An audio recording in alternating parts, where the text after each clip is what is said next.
তোমার সাথে দেখা চলে এসেছি আর এখন বাজে 1টা আর এখন থেকে আমি ব্লগটা স্টার্ট করবো। তোমরা সবাই দেখতে থাকো আর কি কি করি আমি সারাদিন তোমরা দেখতে থাকো। আর অনেকটা বেলা হয়ে গেছে, এখন কি করবো 1টা বাজে, তো এখন থেকে ভাবলাম একটু ব্লগটা তোমাদের সাথে শেয়ার করি আর তাই জন্য আমি তো চলো আগে তোমাদেরকে একটু দেখিয়ে দিই। বাইরে প্রচণ্ড মেঘ করেছে আর এটা কালকের ভিডিও মানে, তো চলো। আর দেখতে পাচ্ছ হাওয়া দিচ্ছে প্রচুর। তো চলো আমি কাজটা সেরে নিই ততক্ষণে। চলো এবার ঘরটা মুছে নেওয়া যাক। আর সংসারে তো বিভিন্ন রকমের কাজ থাকে, তো সেইগুলোই আর কি করা। আর এখানে ঘরটা আমি মুছে নিচ্ছি।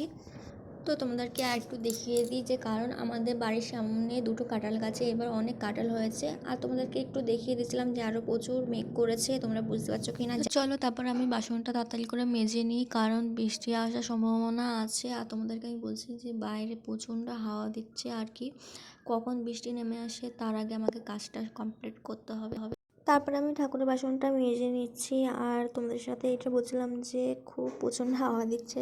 তারপরে আমার বাসনটা মাজার পরে আমি ধুয়ে নিলাম। তারপর আমার ঘরে আসতে না আসতেই দেখি যে প্রচণ্ড জোরে বৃষ্টি শুরু। আর এটা আমাদের বাড়ির পিছন দিক থেকে তোমাদের সাথে শেয়ার করলাম ভিডিওটা। আর খুব প্রচণ্ড হাওয়া দিচ্ছে দেখতে পাচ্ছ। ওহো, তারপরে আমার মনে পড়লো যে আমাদের তো উপরে পায়রার ঘরটা খোলা আছে, তো আমাকে দিতে যেতে হবে সেটা, না হলে পায়রার ঘরে খুব জল ঢুকে যাবে আর পায়রাগুলো ঠান্ডাতে অসুস্থ হয়ে যাবে ওই জন্য। আর খুব বিদ্যুৎ চমকাচ্ছিলো, সেটাই আমি বলছিলাম যে খুব মানে ভয় লাগছিলো আর কি। তারপর আমি কি করব, দিতে তো হবেই। তারপর আমি দরজাটা দিয়েও দিচ্ছি দেখতে পাচ্ছ তোমরা। আর খুব পরিমাণে বৃষ্টি হচ্ছিলো আর বিদ্যুৎ চমকাচ্ছিলো, ওটাই আমার ভয় লাগছিলো খুব খুব। তারপর আমি ছাদের থেকে নেমে তারপর আমি স্নানটা সেরে নিলাম আর কি, অনেক বেলা হয়ে গেছে। আর তারপরেও দেখছি যে বৃষ্টি কমছে না, মানে একদমই বৃষ্টি কমছিল না, মানে খুব পরিমাণে হচ্ছিল ততক্ষণও। তারপর চলো আমি সিঁদুরটা পরে নিই। আর সিঁদুরটা তো পরতেই হবে স্নান করে, এটা সবাই করে আর কি, কেউ ভুল ভেবো না আমি বলছি বলে। তো চলো আমার সিঁদুরটা পরা কমপ্লিট, তারপর আমি পুজো দিতে বসে পড়লাম।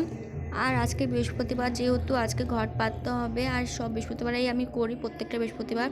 তো চলো আমি ঘটে সিঁদুর পল্লবে সিঁদুর দিয়ে দিলাম আর এইদিকে ফুলও দিয়ে দিলাম।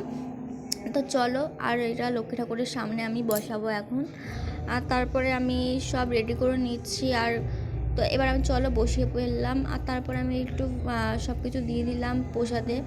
তো তারপর আমি পাঁচালিটাও একটু পরে নিলাম। তো চলো আমি আর বিকালে ছাদে পরে উঠে এসেছি। আর এইদিকে পায়রাগুলোকে খেতে দিতে হবে বলে ওই জন্য। আর এইদিকে ভাবলাম যে আজকে দেওয়া লাগবে না, আমার মজা হচ্ছিলো খুব। তো কারণটা এই যে দাদাভাই ঢুকছিল, ভাবলাম যে দাদাভাই দেবে খেতে। তো এইদিকে দাদাভাই অন্য একটা কাজ করতে বসে পড়লো এসে উপর। আর এইদিকে আমি তারপর চলে এসেছি ছাদে পরে। আর এসে দেখি যে অনেকটা জল হয়ে গেছিলো। আর আমাদের বাড়িতে অনেকগুলো পায়রা আছে, তোমাদেরকে একদিন দেখিয়ে দেবো। এইদিকে নোংরা বলে তোমরা কিছু মনে করো না, কাজের জন্য পরিষ্কার করা হচ্ছে না আর কি দাদাভাই। আর আমিও করি আর কি, দুজনেই হচ্ছে না। তারপর খেতে দেওয়া হয়ে গেল পায়রাকে। আর এদিকে রাত্রের জন্য ভাত বসিয়ে দিয়েছি, মানে রান্না বসিয়ে দিয়েছে আর কি, ভাত। এদিকে চিকেন হচ্ছে। আর বৃষ্টির দিনে চিকেন হবে না, এটা হতে পারে বলো তোমরা। তো ব্লগটা এখানে শেষ করছি, ভালো লাগলে লাইক কমেন্ট করে দেবো।